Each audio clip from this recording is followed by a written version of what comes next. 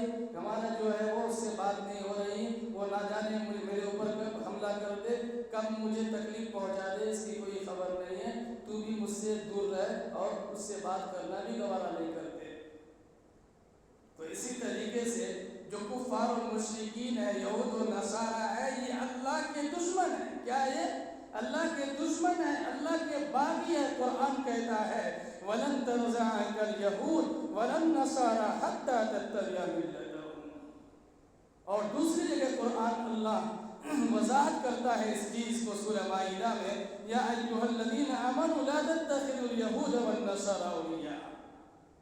اے ایمان والو، مجھ پر ایمان رکھنے والا، مجھے چاہنے والا، یاد رکھنا تم یہود و نصارہ کو، عیسائی کو اور کفار و مشرکین کو، جنہوں نے میری آیت کو جھٹلایا، میرے پیغمبر کو جھٹلایا ہے، اس کو اپنا دوست مت بنا۔ لیکن پھر بھی ہم دوستی کرتے ہیں، پھر بھی ہم دوستی کریں گے، کیک کاٹیں گے جا کر کے، خوب مزے لیں گے، اڑائیں گے، اور اسی طریقے سے خوب گل چھوڑے اڑائیں گے۔ تو بھائی یہ کیا ہوگا؟ اللہ کے دشمنوں کے ساتھ تم کیا کر رکھے ہو؟ دوستی کر رکھے ہو، ہاتھ ملا رکھے ہو۔ تو اللہ کو یہ چیز پسند آئے گی؟ بالکل نہیں پسند آئے گی، ہرگز پسند نہیں آئے گی۔ تو میرے بھائیوں یاد رکھیے گا، ان سب چیزوں سے ہم سب کو بچنا ہے۔ آتش بازی، یہ آگ کوئی اچھی چیز نہیں ہے، اس سے ہم فائدہ بھی اٹھاتے ہیں، لیکن یاد رکھیے گا ایک چنگاری کہیں لگ جانے کی وجہ سے سارا شہر، ساری بستی جلا کر کے خاکستر کر دیتی ہے۔ میرے بھائیوں، اللہ نے کل قیامت میں جنت اور جو جہنم بنائے ہیں نا، ہر ایک جگہ آگ کی عذاب ہے۔ کیا ہے؟ آگ کا عذاب، اور آگ کی سزا بہت ہی خطرناک ہے۔ اور اللہ بنائے ہیں جہنم اس انداز سے، جو سزا بھی دیں گے تو اللہ آگ کی سزا دیں گے۔ اس کو کفار و مشرکین، اسی طریقے سے یہود و نصارہ منافقین کے لیے اللہ تیار کر رکھے ہیں۔ کیا ہم اس کو گوارا کریں گے کہ کیا کہتے اس عذاب میں ہم بھی شامل ہو جانا؟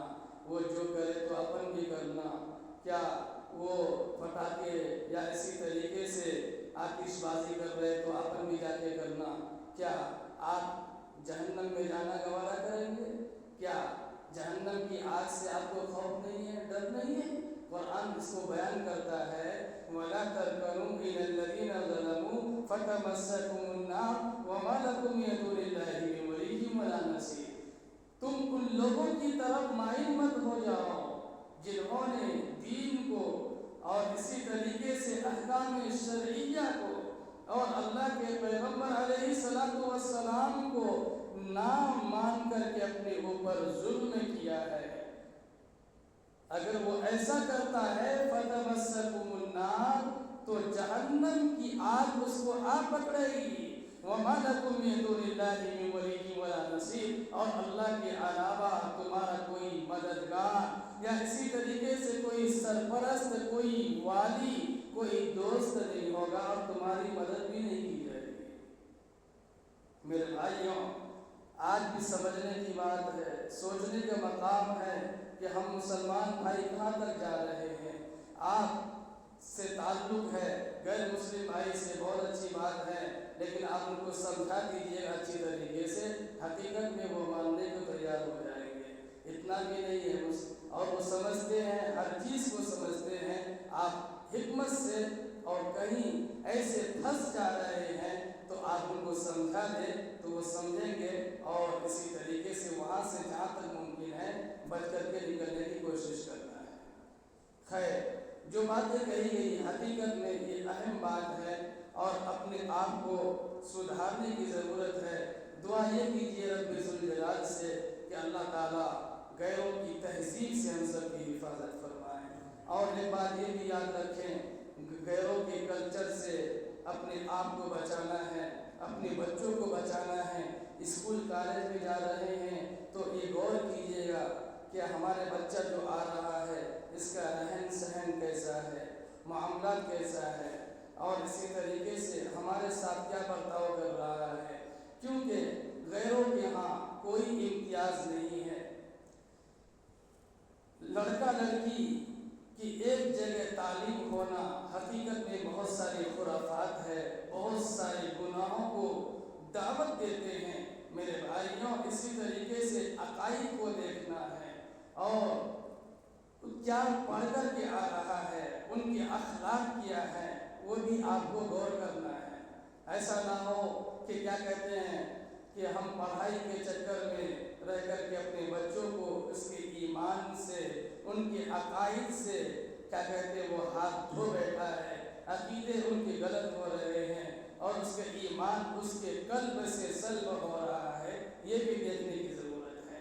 آج مسلمانوں کو حقیقت میں ہر چیز کی ضرورت ہے۔ میں یہ نہیں کہتا کہ آپ اسکول کالج میں نہ داخل کریں، نہیں بھائی، آج یہ دور میں حقیقت میں ڈاکٹر ہونا بھی ضروری ہے، انجینئر کا ہونا ضروری ہے، مسلمانوں کے لیے پائلٹ ہونا ضروری ہے، جہاز اڑانے والا مسلمان ہونی چاہیے۔ اور اسی طریقے سے ڈاکٹر ہو، انجینئر ہو، پائلٹ ہو، اسی طریقے سے ایک ہائی اسکول میں پڑھانے والے جو ہمارے سر ہو، کوئی استاد ہو تو وہ مسلمان ہونا چاہیے۔ میں اس کے لیے منع نہیں کرتا، لیکن ہم آپ کو یہ بات آپ کے ذہن میں دماغ میں ڈال رہے ہیں کہ آپ اپنے بچوں کی تربیت کے سلسلے میں ضرور بھی ضرور آپ ان کو دیکھ بھال کریں، کب آ رہا ہے، کب جا رہا ہے، ہماری بچی کب آ رہی ہے، کب جا رہی ہے، کیا معاملہ ہے، یہ آپ کے ذمہ ہے۔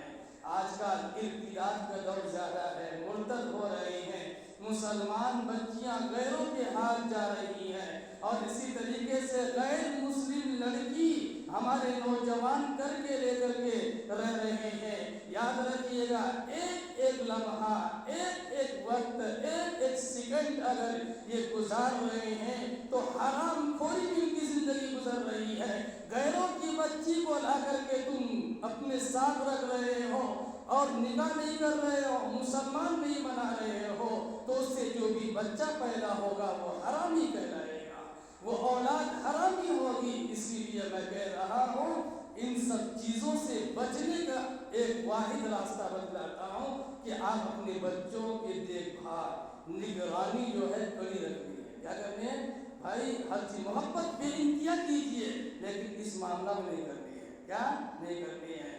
آج ہمارے سماج میں اور کئی جگہ پر یہ بات آئی ہے، کتنے مسلمان بھائی ہیں غیر سے کر لیے اور نہیں کچھ اس سے کیا کہتے ہیں نکاح پڑے، کچھ بھی نہیں، اور ان کی زندگی ویسے ہی بے حیائی اور بے شرمی بدکاری میں گزر رہی ہے۔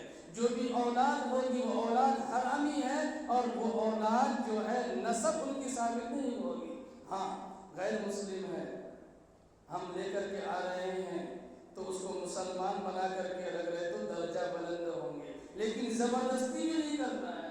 ہاں، اسی طریقے سے ہماری بچی ان کے مذہب میں جا رہی ہے، کس وجہ سے جا رہی ہے؟ ایک بات ہمیں ملتی ہے، غریب بچی ان کے حوالے ہو رہی، کیوں؟ اس لیے کہ جہیز جیسی لعنت چیز ہمارے سماج میں، معاشرہ میں آنے کی وجہ سے ہمارا معاشرہ بالکل کیا کہتے ہیں تباہ و برباد ہو چکا ہے۔ جہیز ماں باپ جوڑ نہیں پاتے، کس طریقے سے میں اپنی بچی کو نکاح کراؤں گا؟ وہ بچی گھر میں سسک کر کے رہ رہی ہے اور وہ بندی آخر کار میں یہ کہنے پر مجبور ہو جاتی ہے کہ میں اسلام کو مانتی ہوں، لیکن حقیقت میں کل رب ذوالجلال سے میں شکایت کروں گی۔ کس وجہ سے؟ کس بنیاد پر؟ کہ آپ کے جو ایمان والا بندہ تھا نا، وہ ہمارے گھر میں ہاتھ مانگنے کے لیے آئے تھے تو انہوں نے کہا جوڑے کے رقم ہونا کہتے، گاڑیاں ہونا کہتے، مہاراجا پلنگ ہونا کہتے، ایک سے ایک صوفہ سیٹ ہونا کہتے، بہت ساری چیزیں ہونا کہتے۔ اس بنیاد پر ہمارے ماں باپ نہیں دے پائے، جس کی وجہ سے میں غیر کے ہاتھ میں 10 سال سے میری دوستی تھی، لیکن انہوں نے کبھی نہیں کچھ کیا کہتے ہیں، ان کی اخلاق اچھی تھی، لیکن میں خود کہا کہ تم مجھ سے نکاح کرو، شادی کرو، میں شکایت کروں گی رب ذوالجلال سے۔